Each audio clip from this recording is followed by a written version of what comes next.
What?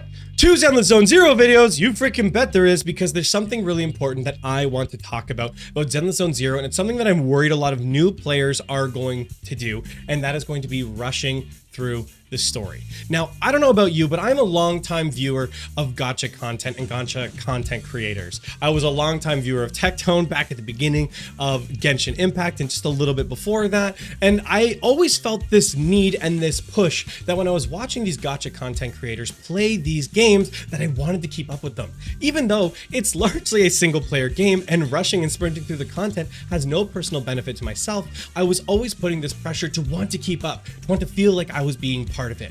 But one game I didn't do that with was Zenless Zone Zero, and I have zero regrets about that. When Zenless Zone Zero first launched, everybody was jumping at it as fast as they could. They were going through and trying to rush through the content so they could get their guides ready, so they could get to the end game content, so they could just try and complete the game like they were freaking speed running. It makes me think of that Sonic the Hedgehog and Shadow meme where they're talking about speed running, and it's just the funniest thing. Shadow, what the fuck are you talking about? You're a beta male, Sonic. It's something that is so incredibly unneeded in this game. By the time everyone else had already blasted through the content and was already clearing the end game, I was barely starting. And I did not rush. I took my sweet time going through the story, playing the side stories, and actually just trying to soak in and enjoy the world. And it has made me appreciate it so much more. Zenless Zone Zero has some of the best character models, animation, and storytelling that exists in the gacha market, on top of an amazing OST. Some of the backtracks for this game have the perfect level of funk and style to them that this whole game oozes with style in a way that you can tell that the development team behind this really does care about the product that they're making, and I don't know if that always shines through in the other titles. Maybe that's going to piss off some of the Honkai Star Rail fans here, but there's just something about the style of this game that feels more genuine than the other titles. But I know some people are probably going to think I'm delusional for that take, but it's just honestly how I feel about it. When everyone else was complaining that there was no content to do because they'd been sprinting through as fast as possible, I was still going through the story. I was reading all the dialogue and I was taking in the world building because I could tell they were really trying to set something up. They were really trying to make us feel like this is a living world and we're being brought in to this story and to be part of it along with the journey. It's not some high-minded concept. You're not some savior that's going to come in and fix everything. You're just a very skilled individual who gets to participate in what's going on in this world. And I loved that approach. It made it feel so much more grounded, and it was told in so much more of a practical way, like friends sitting around having a conversation, that it just made me actually enjoy the character developments that existed. By the time 1.1 rolled around, I had barely even gotten through all of the original main story content for the game, so I was able to continue to play it at my own pace. I won't say it didn't come without consequences. Like, for example, I didn't get Ellen Jo, who was the first 1.0 banner that Zenless Zone Zero launched with. I didn't have enough time to go through and grind up all the currency to get her because I lost my 50-50. I lost my 50-50 to Rina, which I'm not totally complaining. I like Rina. However, side note, I will say I am getting pretty tilted now. I've already got Arena at Mindscape 2, which is, but that's a tangent. I digress. I didn't win the 50-50.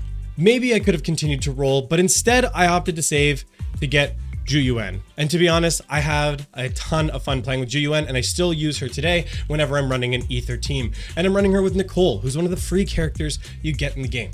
So taking that slower pace had the consequences of missing a character, which tends to happen in these games, but getting a character that I ended up liking even more, being able to use with another character that I really like, who's a free character that came in the game, and so still able to go through and appreciate the title. When 1.1 came around, it then brought in Qingyi and Jane Doe, who I believe everybody at this point has already heard about Jane Doe, so I'm not gonna harp or beat a dead horse here. She's a fantastic character, incredibly fun to play. I like Anomaly. I don't care what anybody says. She's a fantastic physical character. But then following Jane Doe was Caesar and Bernice, both characters who I love and I'm still using on my teams to this day. Caesar is still one of the best stunners in the game. It's fantastic. And then after that came Yanagi and Lighter. Wow, male character. Wuthering Waves could never, apparently. It's a joke frickin' chill for a minute here. All I'm pointing out here is that I've been able to get pretty much every character that I've wanted to get in this game so far, and I still have the opportunity to do a free standard character selector coming up in the near future, so I can decide if I want to get, you know, Neko, Mata, Koleda, or Soldier 11. To be honest, right now I'm probably leaning towards either Koleda or Soldier 11 to get maybe the other main fire DPS in here, but that's a side tangent. It doesn't even matter. Because what we're talking about is taking your time. So by allowing myself to saturate myself in the story, to play through things at my own pace, to not feel like I needed to rush the endgame game mode to get every single thing out of the game as soon as possible, I was able to sit with the game longer, enjoy the content longer, and actually appreciate the game that had been created and that was in front of me. I think that most gacha players, when they're playing games, most gacha players usually play more than one.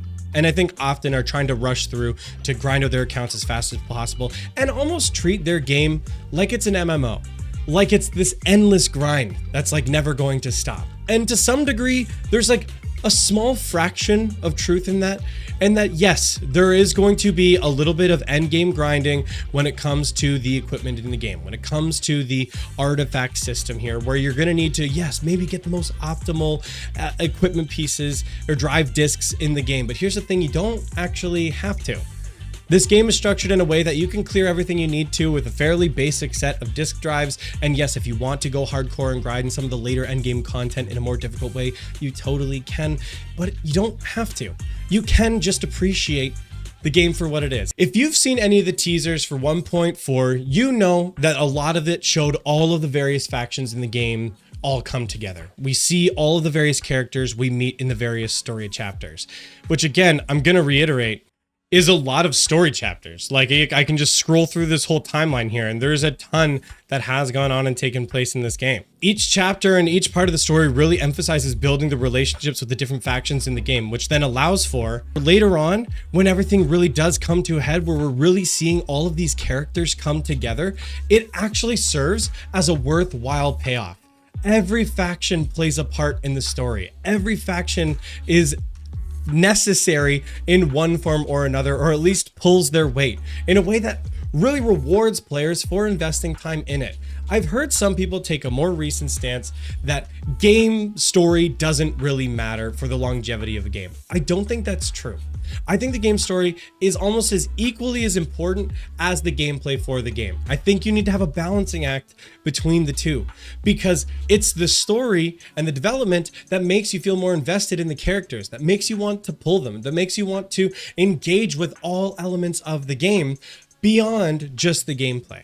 And now with the recent 1.4 updates, now that we get to play as the characters more, there's more of some of that affinity system that's been added. They've really reworked the TV system so you can still feel like you're engaging with the characters more in the gameplay level, in the levels as you're going through.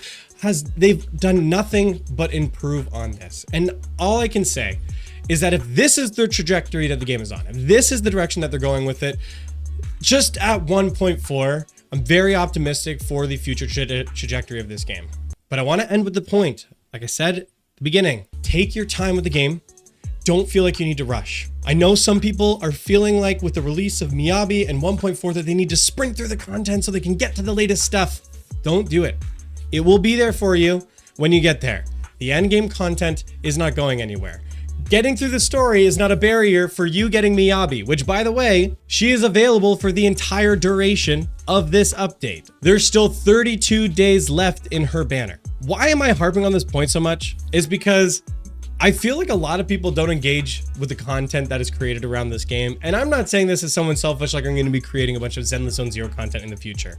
I'm saying this as a fellow player, as somebody who hasn't really made content on this game and just been playing it and enjoying it. So it's just my little, word of wisdom, word of warning, whatever the heck you want to call it. Take your time, enjoy the game. And honestly, I do think you will really enjoy it. But that's been it for me, guys. Thank you so much for watching. We'll see you next time.